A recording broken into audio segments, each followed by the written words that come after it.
o livro de Salmo. Não existe na Bíblia um livro especial, né? Não existe um tema, um livro que seja melhor do que os outros. Não é melhor ler Salmo do que Apocalipse, que é o que a gente está estudando, está vendo.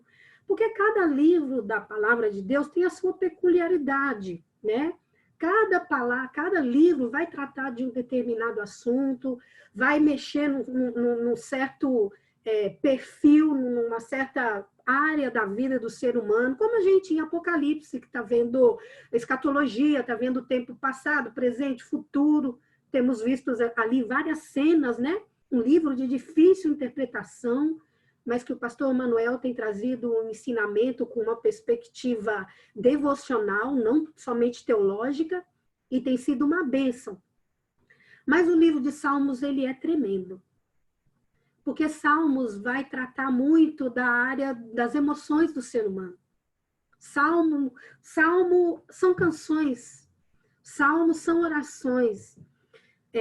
Dar uma passeada pelo livro de Salmos, estudar o livro de Salmos, é se matricular na escola da intercessão.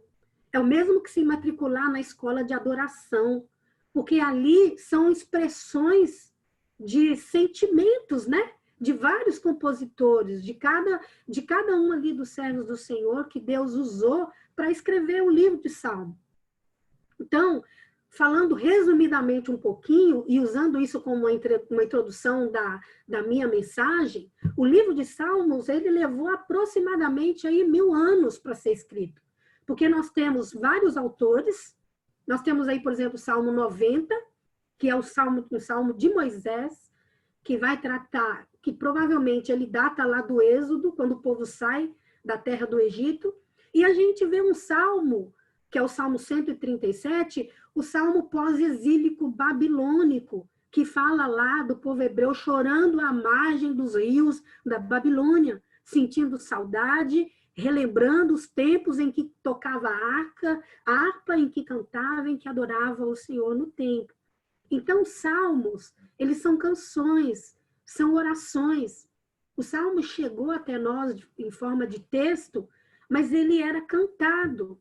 E dentro dos livros de salmos, nós temos uma infinidade de aprendizados para a nossa vida prática, para a nossa vida cristã, justamente por tratar com questões emocionais do ser humano.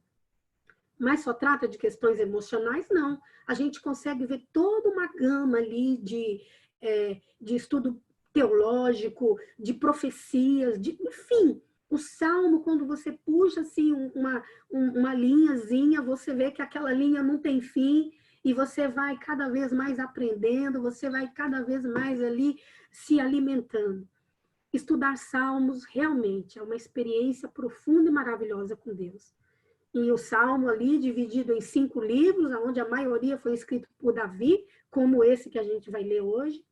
Nós temos ali os salmos messiânicos, que vai falar diretamente de Cristo, como o Salmo 2, como o Salmo 22, como o Salmo 23, que quando você vai para João 10, você vê quem é o bom pastor, quem é o pastor das ovelhas, quem é o verdadeiro pastor. Salmos reais, que trata da realeza do rei do povo de Israel, mas uma figura de Cristo, né? Como o Salmo 24, levantai, ó portas, as vossas cabeças, levantai, ó portais eternos, para que entre o Rei da Glória. Quem é o Rei da Glória? O Salmo pergunta. O Senhor dos Exércitos, ou seja, o próprio Senhor Jesus. E nós temos os salmos penitenciais, né? Os salmos penitenciais, ou chamados salmos lamentações, de lamentos, né? E esse lamento, irmãos, não é um lamento no sentido de queixume, não é um lamento no sentido de murmuração, não é um lamento no sentido de reclamação, mas esse lamento é um lamento de uma pessoa que expressa diante de Deus o vazio da sua alma, diante daquele que é o único que pode preencher o vazio do ser humano, que é o próprio Deus. Então, o Salmo é maravilhoso, o Salmo é maravilhoso. E estudar Salmo é algo tremendo, é algo incrível. Então, quando o pastor Manuel me pediu para trazer a mensagem, falou, você fala sobre um Salmo? Que escolha difícil, porque cada um é mais bonito que o outro. Eu tenho certeza que você tem aí um Salmo da sua preferência. E o salmo que nós vamos ler hoje, que você pode abrir a sua Bíblia, é o salmo de número 139. Esse salmo, eu tenho uma experiência, eu tenho um carinho por ele muito grande, porque este salmo, ele me acompanhou muito no começo da minha conversão. Esse louvor que nós acabamos de cantar aí, Senhor, eu sei que tu me sondas, é um louvor que tocou muito na minha vida, quando eu tive essa descoberta, esse encontro com Jesus, e descobri que o Senhor me conhecia de uma forma maravilhosa. E nós vamos estar lendo o Salmo 139. E nós vamos aí aprender algumas coisas que este Salmo, assim como tantos outros, tem para nos ensinar. Amém? Então, abra sua Bíblia aí, no Salmo 139, e nós vamos ler o Salmo 139. Diz assim: Senhor, tu me sondas e me conheces. Sabes quando me assento e quando me levanto. De longe penetras os meus pensamentos. Esquadrinha o meu andar e o meu deitar, e conhece todos os meus caminhos. Ainda a palavra não me chegou à língua, e tu, Senhor, já a conhece todas. Tu me cercas por trás e por diante, e sobre mim pões a mão. Tal conhecimento é maravilhoso demais para mim. É sobremodo elevado, não posso atingir. Para onde me ausentarei do teu espírito? Para onde fugirei da tua face? Se subo os céus, lá estás. Se faço a minha cama no mais profundo abismo, lá estás também. Se tomo as asas da alvorada e me detenho nos confins dos mares, ainda lá me haverá de guiar a tua mão. E a tua destra me susterá. Se digo, as trevas com efeito me encobrirão e a luz ao redor de mim se fará noite, até as próprias trevas não te serão escuras. As trevas e a luz são a mesma coisa. Pois tu formaste o meu interior e tu me teceste no seio da minha mãe. Graças te dou, visto que por modo assombrosamente maravilhoso me formaste. As tuas obras são admiráveis e a minha alma o sabe muito bem. Os meus ossos não te foram encobertos quando no oculto fui formado e entretecido como nas profundezas da terra. Os teus olhos me viram a substância ainda informe, e no teu livro foram escritos todos os meus dias, cada um deles escrito e determinado, quando nenhum deles havia ainda. Que preciosos para mim, ó Deus, são os teus pensamentos. E como é grande a soma deles. Se os contassem, excedem os grãos de areia. Contaria sem jamais chegar ao fim. Tomara, ó Deus, desse cabo do perverso. Apartai-vos, pois, de mim, homens de sangue. Eles se rebelam indiciosamente contra ti, e com os teus inimigos falam malícia. Não aborreço eu, Senhor, os que te aborrecem, e não abomino os que contra ti se levantam. Aborreço-os com ódio consumado. Para mim são inimigos de fato. Sonda-me, ó Deus, e conhece o meu coração. Prova-me e conhece os meus pensamentos. Vê se há em mim algum caminho mau e guia-me pelo caminho eterno. Que lindo. Que maravilhoso, né? É uma poesia, é uma canção. Talvez aí no título da sua Bíblia está escrito ali, ao mestre de canto, Salmo de Davi. Essa é uma característica dos salmos. Pelos salmos ser cânticos, ser canções, muitos eram indicados até a forma com que ele deveria ser cantado. Salmo para o cantor mor, salmo para ser cantado com harpa, para instrumento de 10 cordas, para instrumento de 3 cordas. Então, são canções maravilhosas, canções que tratam do nosso sentimento, das nossas emoções, que tratam da nossa vida como um todo. Mas, o tema da mensagem hoje, com base nesse salmo, é a suprema grandeza de Deus. Esse salmo, como muitos outros textos da palavra, vai falar da grandeza de Deus. Eu quero fazer uma pergunta, irmão. Qual a grandeza do nosso Deus? Qual a grandeza do nosso Deus? Será possível medi-lo? Será possível ter uma perspectiva, né? Uma percepção da grandeza deste Deus? É claro que nós não podemos ter na sua complexidade, na sua totalidade. O próprio Salmo vai dizer por quê. O versículo 17 e o versículo 18. Quando Davi, aí fala, que preciosos para mim, ó Deus, são os teus pensamentos. Quem pode prescrutar os pensamentos de Deus? Se os pensamentos do Senhor, como diz lá em Isaías, são mais altos que os meus, e os caminhos dele também mais altos que os meus.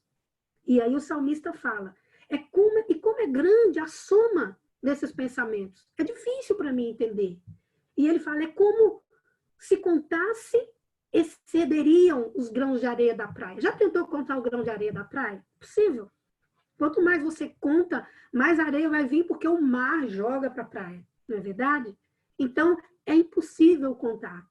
E aí ele fala, né? Contaria, sem jamais chegar ao fim. Então, esse é o nosso Deus. Esse é o nosso Deus. Um Deus que nós não conseguimos compreendê-lo, de fato, na sua essência. Mas a sua grandiosidade, mas a sua supremacia, a sua soberania, o seu tamanho, não impede de nós o conhecermos, não impede de nós nos aproximarmos dele. E o que é melhor, somos a coroa da sua criação. Poderia ser os planetas, as galáxias, as coisas lindas que o Senhor criou, mas somos nós, coroa da sua criação, o povo que Deus ama. Agora vamos entrar propriamente aqui no Salmo 139. O Salmo 139, não se sabe em que ocasião Davi compôs. Sabe-se que Davi é o autor deste salmo. Provavelmente, isso é especulação. Se você for estudar a autoria, a época, o contexto do salmo, você vai encontrar isso que eu vou te falar.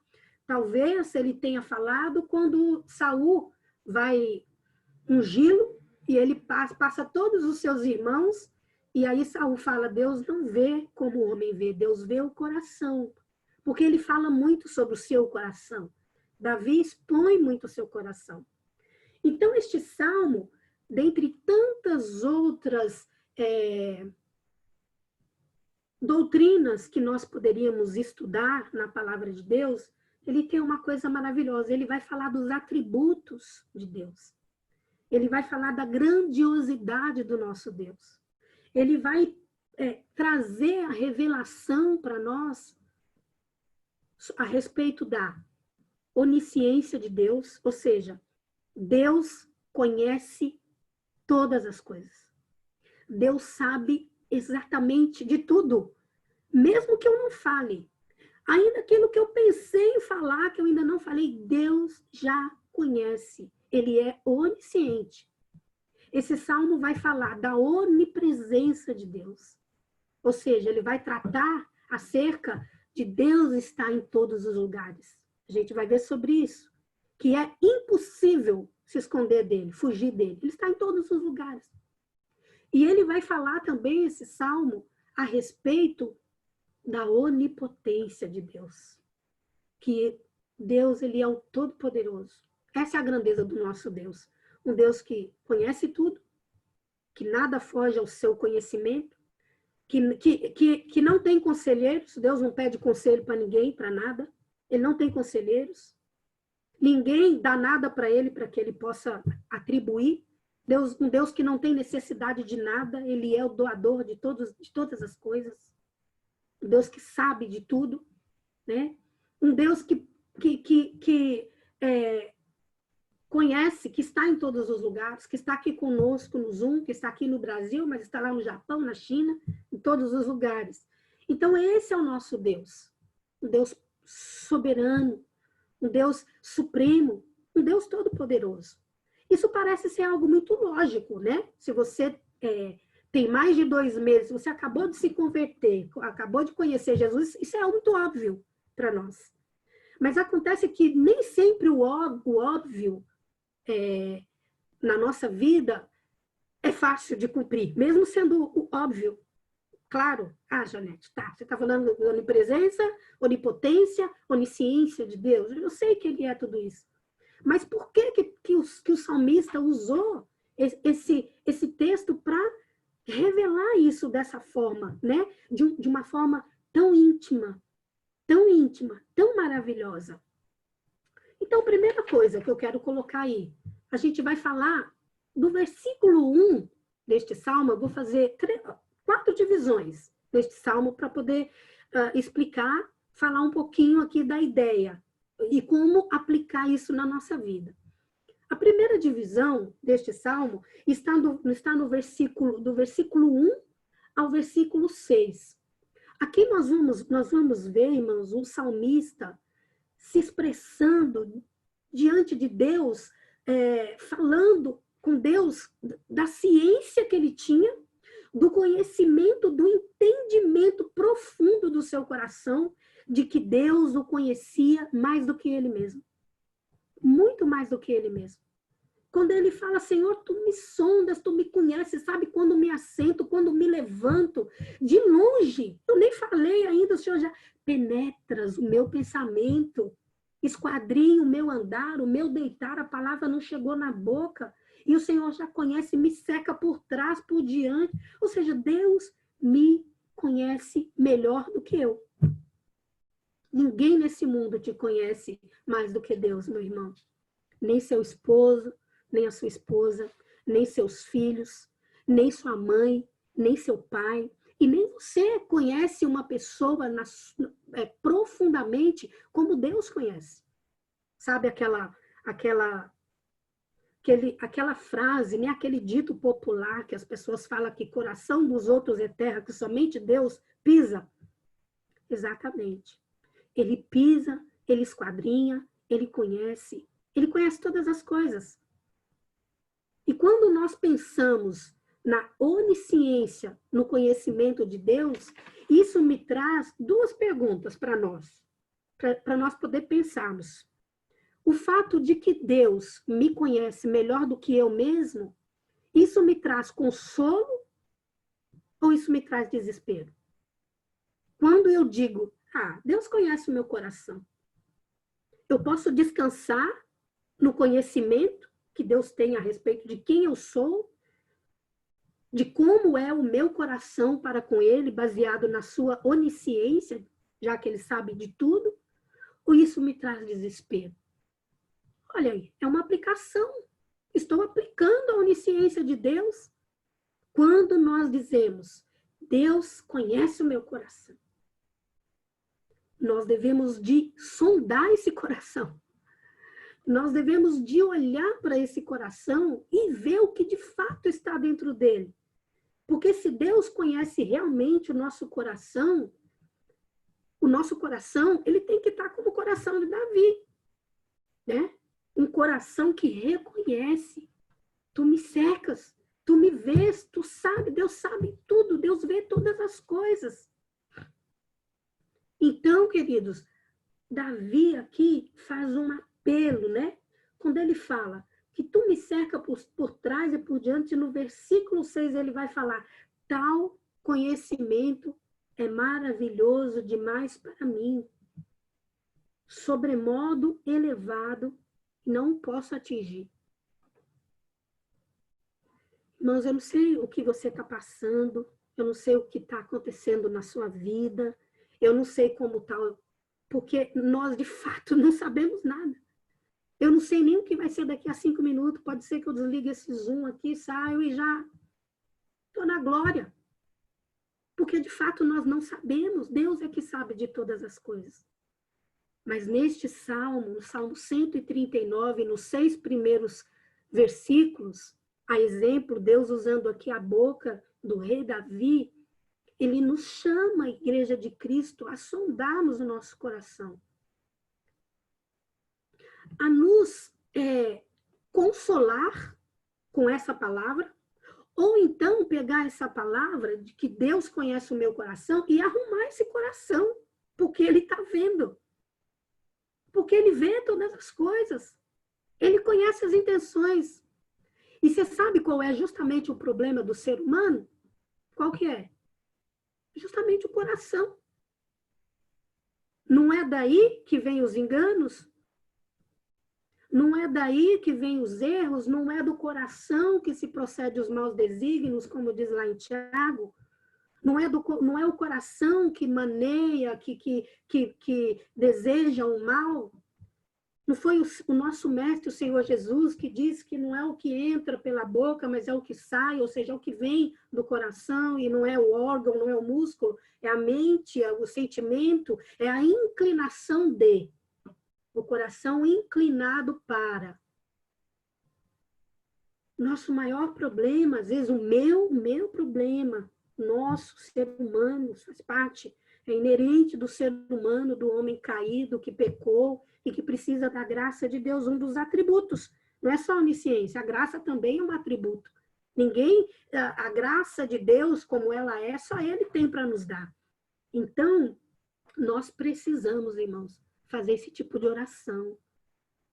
Por isso que eu falo, Salmo é uma escola de intercessão, de oração, porque nós precisamos diariamente, Senhor, Tu conheces. O Senhor viu quando eu levantei, quando eu acordei. Tu conheces o meu andar, o meu deitar, o meu levantar. Tu conheces, Tu sabes. E apelar para essa onisciência, tendo sempre em consideração que Deus sabe de todas as coisas. E porque Ele sabe de todas as coisas, Ele sabe, inclusive, o que é melhor para mim e o que é melhor para você. Ele sabe, Ele conhece.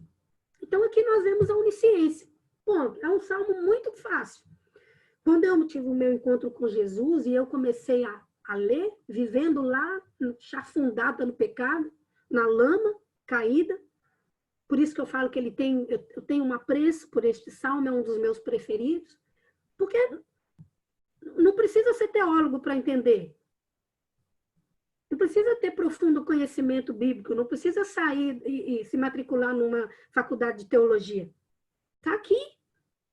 Ele nos conhece. É a onisciência de Deus em todo tempo. Agora, aplica aí em você. Deus te conhece. Você se sente consolado com esse conhecimento? Ou você se sente temeroso? Eu espero que possamos sentir. Eu quero olhar para isso e me sentir consolada. Falar, Senhor, Tu me sondas. Eu realmente sou difícil, mas o Senhor conhece o meu deitar e eu, diante de Ti, Senhor, faz o que é melhor para mim. Faz o que é melhor para mim nessa situação, naquela, não sei. Enfim, aplicar na nossa própria vida. Segunda divisão deste salmo se encontra do versículo 7 ao versículo 12. Aqui nós vamos ver a onipresença, porque aí Davi já reconhece que Deus conhece ele melhor do que ele próprio. E aí ele fala, para onde me assentarei da tua presença? Para onde fugirei da tua face? Se subo os céus, lá estás. Se a minha cama está no abismo, está lá. Se estou nas trevas ou estou na luz, não importa. As duas coisas para Deus é igual. Ele é o Deus soberano, está sobre todas as coisas, está em todos os lugares. Conhece todos os nossos caminhos. E aí ele fala, se toma as asas da alvorada, ou seja, isso aqui, asas da alvorada, quer dizer que está representando uma distância muito longe. Se você está muito distante, você está tomando as asas da alvorada, você está voando, não adianta, Deus vai te pegar lá na esquina. Ele vai te trazer de volta. Então, se toma as asas da alvorada, me detém aos confins dos mares, ainda lá me haverá de guiar a tua mão, a tua destra me susterá. Aí ele vai falar das trevas. Se digo que as trevas estão me cobrindo e a luz ao redor de mim se fará noite, Até as próprias trevas te serão escuras, e as trevas e a luz para o Senhor é a mesma coisa. Não importa se você está no abismo, não importa onde você está. O Senhor, ele é onipresente. Depois que Davi reconhece que Deus o conhece muito bem, ele fala, e para onde eu vou fugir? Você sabe que o próprio Davi já fugiu da presença de Deus? Parece óbvio, né, irmãos? Não precisamos... A palavra de Deus diz que não se pode esconder da presença de Deus. Lá em Jeremias 23:4, não vou ler esse livro, mas ele fala, né? Acaso, onde você vai se esconder? Tem algum lugar para onde você possa ir, em que eu não tenha conhecimento de onde você está? É claro que nós não podemos nos esconder de Deus. Isso é muito claro para nós. Mas muitas vezes há muitos que fogem da presença de Deus. Você sabe que tem pessoas que fogem da presença de Deus? Você sabe que Davi fugiu? Davi foi um fujão, se escondeu na caverna de Adulão, com medo de Saul. Passou tempos e tempos ali escondido na caverna de Adulão. Um outro exemplo de pessoa, né? Vou citar alguns, que fugiram da presença de Deus, o próprio Adão, lá em Gênesis 3, 9, 10, quando Deus fala para ele, Adão, onde você está? Onde você está? Adão fala, eu tive medo da tua presença e me escondi, porque estava nu. É muito óbvio falar que não podemos esconder da presença de Deus, mas muitas vezes nós fugimos da presença de Deus. E por que as pessoas fogem da presença de Deus? Eu estava meditando nisso. E eu cheguei a três coisas que pode levar, com base nesses textos aí que eu li, que eu falei, né? 3 coisas podem levar a pessoa a se esconder da presença de Deus. Primeiro é o pecado, próprio Adão, né? O nosso Deus é santo, e importa que aqueles que se aproximem dele sejam santos, porque ele fala ser de santo, porque eu sou santo. Então, o pecado faz com que o homem se esconda da presença de Deus, como Adão se escondeu. Senhor, eu estava com vergonha, porque eu estava nu. Ou seja, a vergonha, a nudez ali está falando, está numa situação vergonhosa. Eu já conheci inúmeras pessoas que eu já conversei, que eu já aconselhei, a pessoa fala, eu não consigo ser crente, então eu vou abrir mão e vou me deixar afundar na lama, eu vou viver logo, não consigo viver. Então foge, né? Se ausenta da presença de Deus. Segunda coisa que pode fazer com que as pessoas pensam que pode fugir da presença de Deus, que pode se esconder de Deus, né? Ou que pode esconder algo de Deus. É o peso das responsabilidades. Peso das responsabilidades. Quer um exemplo? Jonas. Quer um outro exemplo? Elias, com medo de Jezabel. Quer um outro exemplo? O próprio Saul.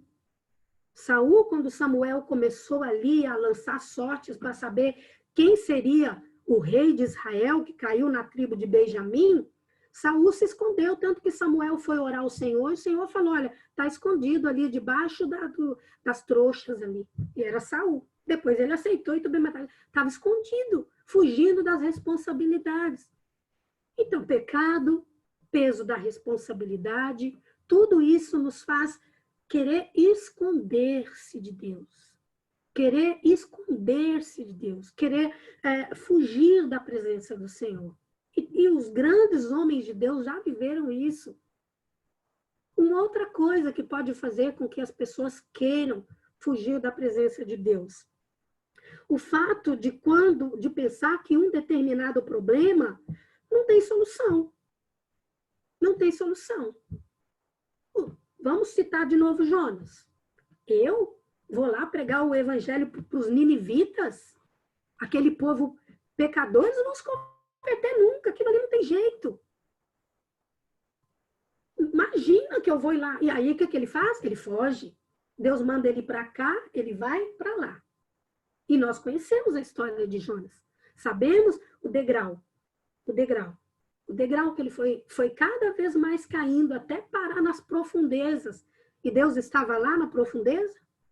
Das profundezas clamei o Senhor. Aliás, esse é o Salmo 116, o Salmo das profundezas. Então, esses são os motivos pelos quais, muitas vezes, as pessoas podem, nós queremos nos esconder da presença de Deus. O próprio Moisés, quando o Senhor falou, Moisés, chamou, e Moisés quis fugir também. Eu não vou lá falar, não, eu sou menor, manda outro, eu sou gago, eu sou isso, sou aqui. Jeremias, a mesma coisa, Senhor, eu sou criança, eu não sei falar. E foge da presença de Deus. Então, quando Davi é usado por Deus para nos revelar a onisciência de Deus dessa forma, olha, não adianta fugir, não adianta se esconder, não adianta tomar asas da alvorada e ir lá para os confins dos mares, porque eu, Senhor, estou lá, eu estou presente.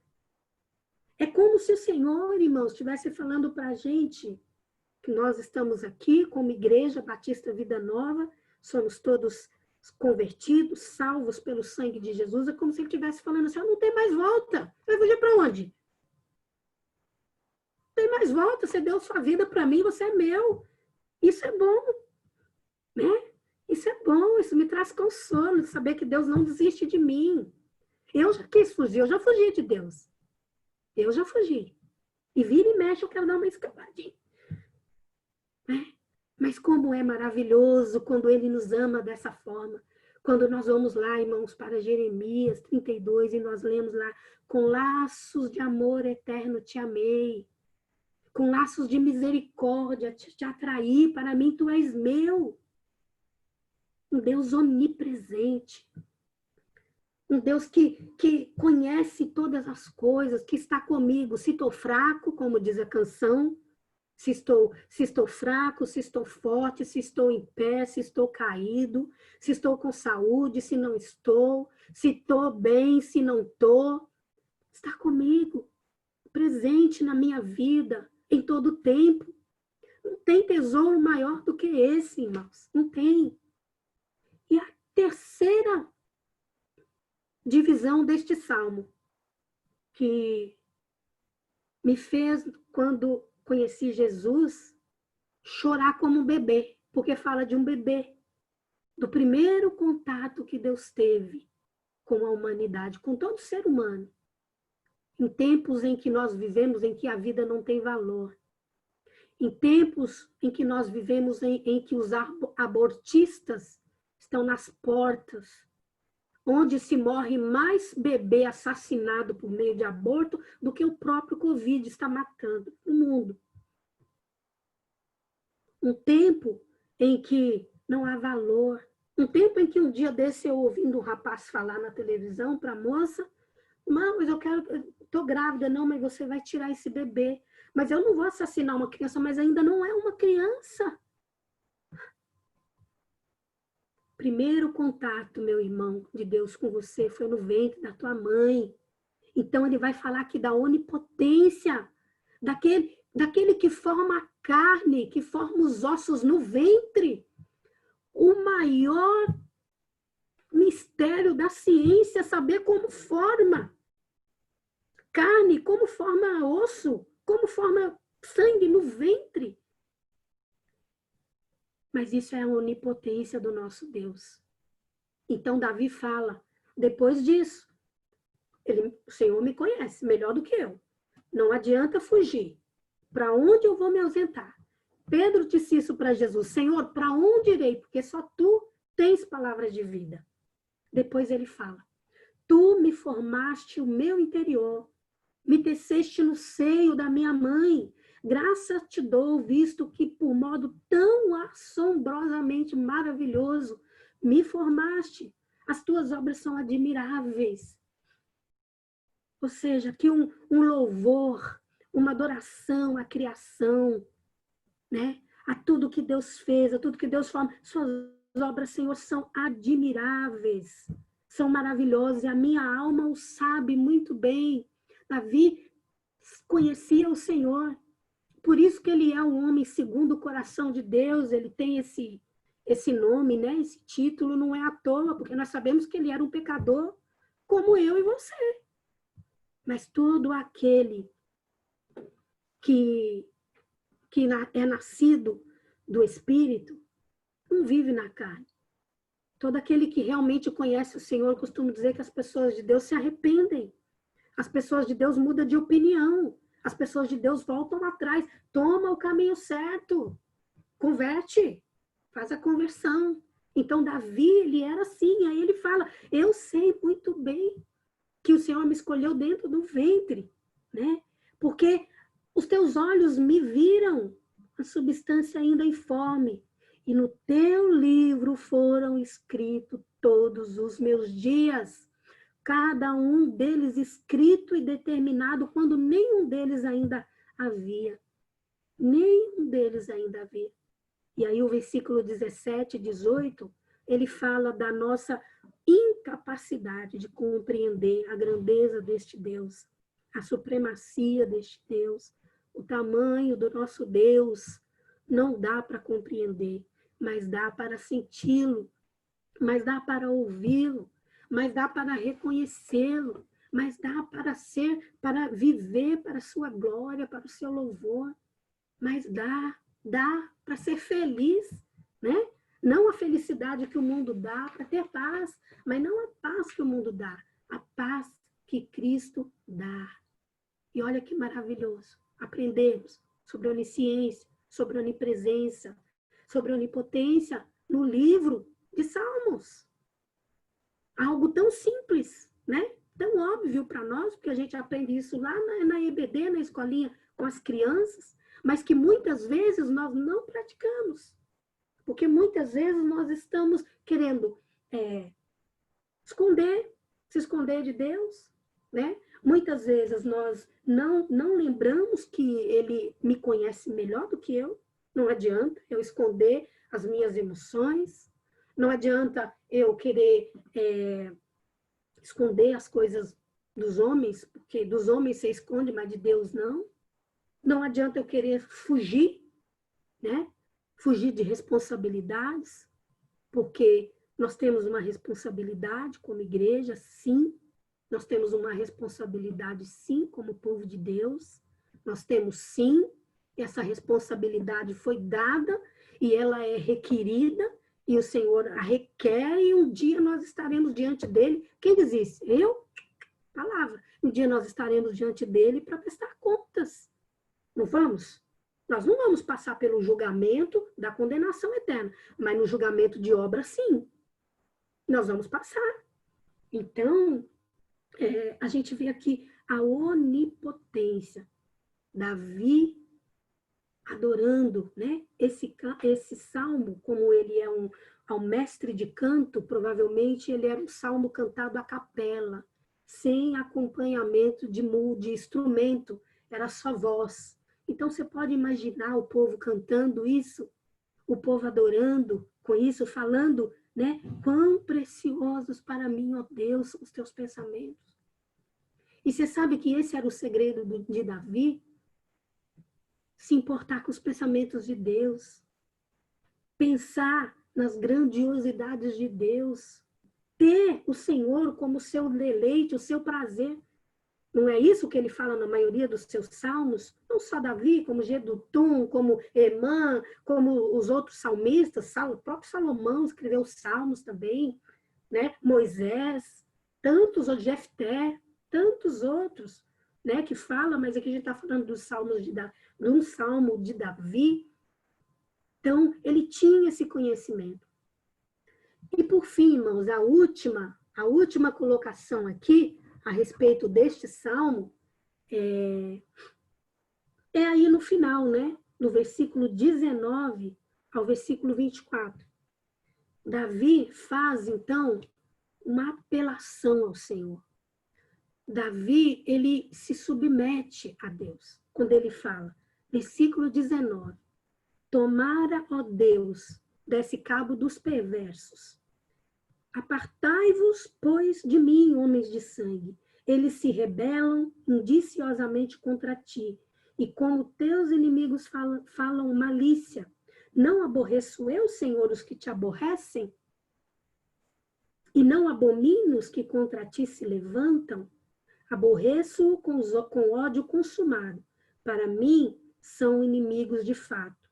Davi não era o homem do Salmo 1, que o pastor pregou a semana passada, que se detinha na roda dos escarnecedores, né? Ele tinha um zelo pela lei do Senhor. Ele tinha um zelo pela santidade.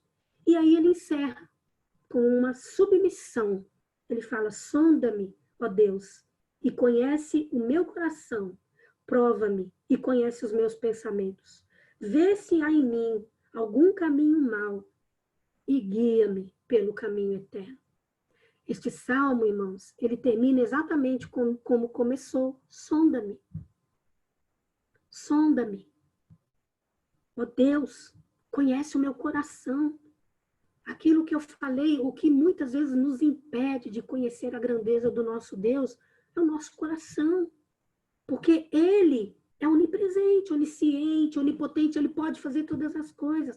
Mas o nosso coração, muitas vezes, nos impede de termos acesso, de nos achegarmos a este Deus. Muitas vezes colocamos em dúvida a grandeza deste Deus, o poder deste Deus, o conhecimento. Muitas vezes desprezamos o conhecimento que nós temos dele, a revelação que nós temos dele. Entre milhões e milhares de pessoas, o Senhor escolheu a você para se revelar. Ele escolheu você. Você já pensou? Porque muitas pessoas inteligentes, com dinheiro, com instrução, com conhecimento, sábio, com a sabedoria do mundo, não tem a sabedoria de Deus, mas você tem. A sabedoria de Deus não é a sabedoria do mundo. E você sabe o que é melhor? Que até isso veio dele. Te escolher. Então, Davi faz um apelo agora, ele submete o coração dele. Quando ele fala, sonda-me, não significa que ele não, olha, eu já sondei, eu já confessei, vê se tem mais alguma coisinha aqui. Não, ele está se submetendo completamente à soberania, à onisciência e à onipresença de Deus. Ele está reconhecendo que Deus é soberano, que Deus é dono da vida dele, que ele pertence ao Senhor. Sabe desde quando? Desde a sua concepção. Desde a sua concepção. Então ele se submete, irmãos, ao Senhor. E ele fala, vê se há em mim algum caminho mau e guia-me pelo caminho eterno. Esse era o prazer do rei Davi. E esse deve ser o meu prazer. O seu prazer é algo óbvio, né? Mas você vê como às vezes nós esquecemos, como às vezes a rotina, o caminhar, o passar dos anos, faz com que a gente ache normal. Nós nos acostumamos com o jeito crente de ser,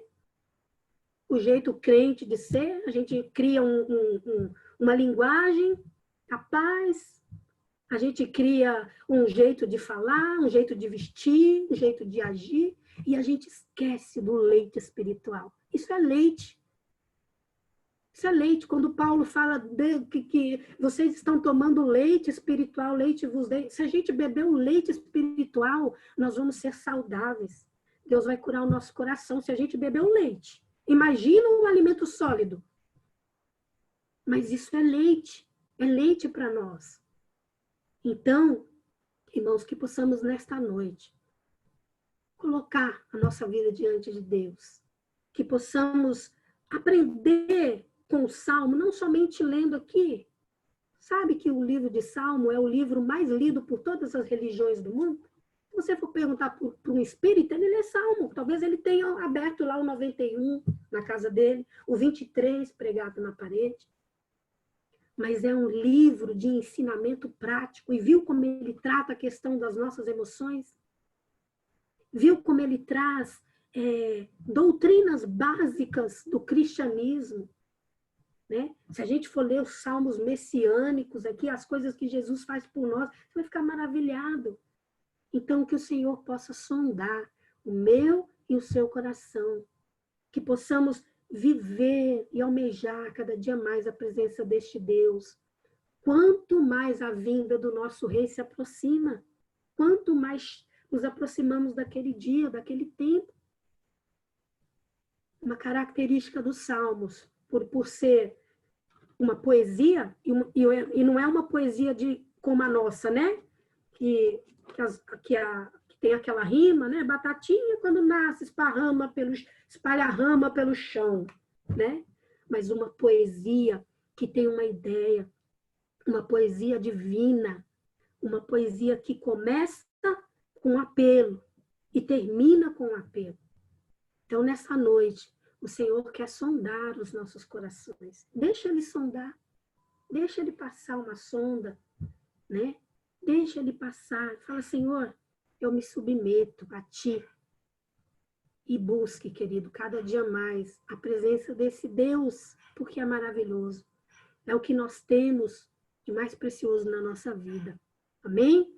Então, tá aí o maravilhoso Salmo 139, que nos mostra que somos do Senhor, que nos mostra que Deus te conhece melhor do que você, que nos mostra que não adianta você fugir dele porque você é dele. Você pertence ao Senhor. Você tem a marca da promessa, como diz a canção e o pastor Manuel sempre fala. Fomos selados, pertencemos a Ele, somos dele. Desde quando? Desde a fundação do mundo. Como diz lá em Efésios, capítulo 1.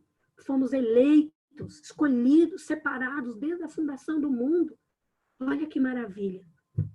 Então fica no teu coração com essa palavra, né? Em nome de Jesus. E se submeta ao Senhor de forma plena, porque não é tempo mais de brincar, certo? Satanás não brinca de ser Satanás, o diabo não brinca de ser diabo. Então não é tempo de brincarmos, mas é tempo de nos voltarmos, nos fortalecer cada dia mais. E nós que estamos aqui participando dessa live, essa palavra é para mim, primeiramente. Essa palavra é para você, essa palavra é para a igreja de Cristo. E é uma palavra de consolo. É uma palavra onde o Senhor está falando, ei, eu te conheço. Ei, o que você está fazendo na sua vida? Ei, para onde você quer ir? Ei, eu te chamei desde o ventre, te escolhi. Então, que você possa se sentir consolado, que você possa se sentir amado, que você possa se sentir fortalecido em nome de Jesus com essa palavra, para experimentar a presença desse Deus, o pouco que nós podemos experimentar. Porque na sua grandeza, na sua totalidade, por enquanto ainda não. Mas um dia nós o conheceremos assim como ele nos conhece. E a vontade do Senhor é que nós nos submetemos como Davi se submetia. Amém? Então vamos orar nesse momento. Feche seus olhos, eu gostaria de orar. Eterno Deus, maravilhoso Pai, eu te louvo, Senhor, eu te agradeço por este momento de culto, por essa celebração. Senhor, como Tu és grande, como Tu és maravilhoso. Senhor, como é tremendo, assombrosamente maravilhoso, como diz o Salmo 139. Tentar entender a Tua grandeza, Senhor. Tentar compreender, Pai querido, a Tua essência, porque o pecado faz separação entre nós e o Senhor. Mas às vezes, Senhor, é muito mais difícil compreender como pode alguém tão pequeno como eu, como nós, como pode alguém tão pecador, Senhor, tão falho, tão fraco, ser tão amado, ser tão querido, ser tão desejado por Ti, ó Criador dos céus e da terra. Obrigado pela Tua palavra. Obrigado, Senhor, por nos escolher. Obrigado, Senhor, por se revelar a nós, por tomar a iniciativa de nos salvar, Senhor, por meio de Jesus, naquela cruz. Obrigado, Senhor Jesus, por se fazer caminho, porque através do Teu sacrifício nós temos acesso ao Pai. Obrigado, Senhor, por nos escolher desde a fundação do mundo. Nós queremos Te louvar, Senhor. Como o rei Davi, nós queremos Te adorar nesta noite. Nós queremos, Senhor, nos prostrar diante da Tua presença, nos render à Tua soberania, à Tua onipresença, Senhor, à Tua onipotência, à Tua onisciência, Pai. Ó Deus, sonda os nossos corações, Oh, Senhor, tira de nós, Senhor, tudo aquilo que não te louva e que não te agrada. E abençoa a tua igreja para que ela possa, Senhor, prosseguir no conhecimento e na graça do Senhor a cada dia, Pai. Recebe o nosso culto desta noite, recebe o nosso louvor, recebe a nossa adoração, ó Pai. Somos gratos a Ti, Senhor, por tamanha revelação. Somos gratos a Ti por tamanha graça, por tamanha misericórdia. Somos gratos, Senhor, a Ti por tudo que o Senhor tem feito. Pai, abre os olhos do nosso entendimento, abre, Senhor, os nossos olhos, os nossos ouvidos, para que possamos ver a Tua bondade nesta terra, mesmo diante de tantas lutas, de tantas maldades, que possamos olhar, Senhor, para o céu e contemplar a Tua majestade, e te ver e te perceber, Senhor, nas coisas mínimas. Senhor, livra-nos de nos acostumarmos, Senhor, de tratarmos, ó Senhor Deus, como coisa corriqueira a Tua palavra, os Teus ensinamentos, Senhor. Como Tu disseste, Senhor Jesus, que passará os céus e a terra, mas a Tua palavra jamais passará. É essa palavra que cantaremos, Senhor, naquele dia. É essa palavra que viveremos, Senhor, naquela cidade santa. Oh, Pai, obrigado. Obrigado pela Tua palavra, obrigado pela Tua igreja. Nós oramos agradecidos a Ti. Nós oramos entregando nas Tuas mãos o nosso coração, a nossa vida, a nossa história, o nosso dia, Senhor, de hoje, que foi, o que é e o que há de ser. Tudo em Tuas mãos, Senhor. Tenha primazia, Senhor, em nossas vidas. Recebe o nosso louvor e a nossa adoração. Tu és rei, Tu és soberano, Tu és poderoso, Tu és o rei do universo. Tu és aquele que nos formaste e nos compraste pelo sangue de Jesus. Somos Teus, Senhor. Oh, Pai, obrigado. Obrigado, Senhor. Em nome de Jesus é que nós oramos. Amém. Amém, Senhor. Amém, irmãos. Deus abençoe. Heber. O Heber vai orar encerrando.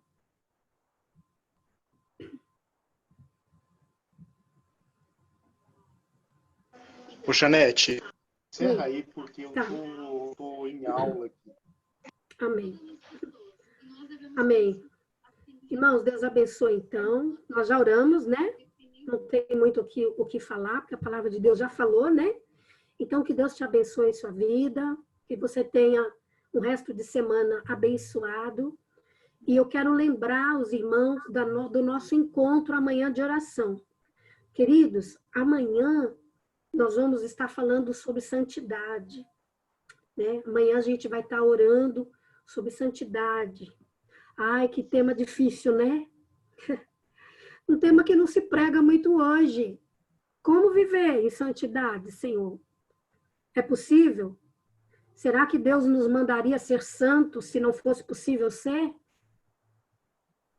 Então, eu quero te convidar para amanhã estar participando deste momento de oração.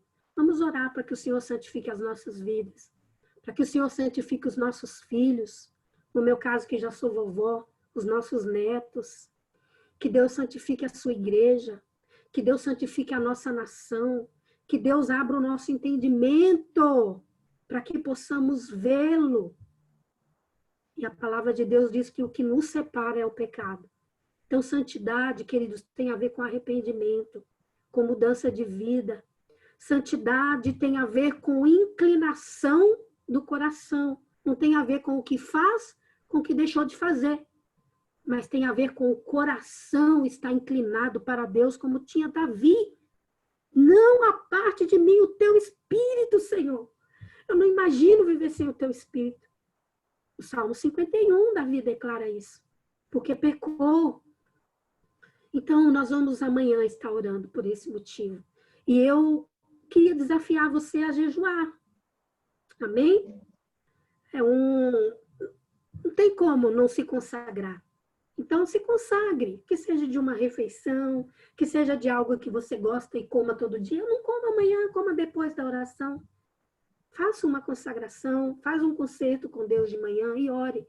Ore primeiro pela sua vida, depois pela sua família, depois pela sua igreja, pela sua nação, pedindo o manto santo do Senhor.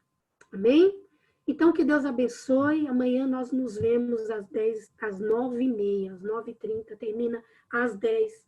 No máximo, passa 2, 3 minutinhos. Tá bom, irmãos? Pode abrir teu áudio. Que Deus abençoe a todos em nome de Jesus.